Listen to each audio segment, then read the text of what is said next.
ওকে,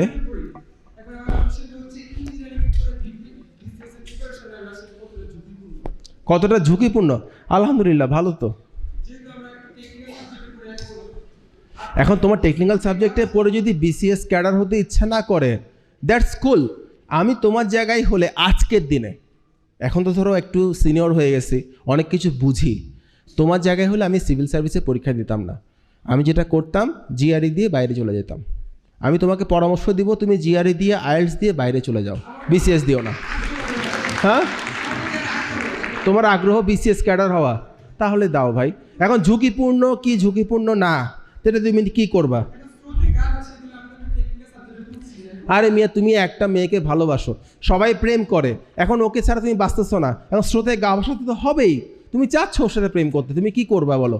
আর তোমার জায়গায় আমি হলে আমি তোমাকে একটা ভালো পরামর্শ দিই, আমি দেশে আমার ক্যারিয়ারটাকে সেটেল করতাম না, বাইরে চলে যেতাম। এখন তোমার যদি সুযোগ থাকে তুমি বাইরে চলে যাও। তাহলে এত প্রেম থাকলে বিসিএস ক্যাডার হও। তোমাকে আমি নিষেধ করছি মিয়া, তুমি ব্যবসা করো, বিসিএস ক্যাডার হও, কর্পোরেটে সার্ভিস দাও, সমস্যা করো, দেশেই থাকো, দেশে সুখে শান্তিতে বিয়ে টিয়ে করো, বাচ্চা কাচ্চা হোক, সুন্দর সুন্দর নাম রাখবা। নাম রাখতে না পারলে আমার নক দিবা, আমি সুন্দর সুন্দর নাম রাখতে পারি। থ্যাংক ইউ, বসো।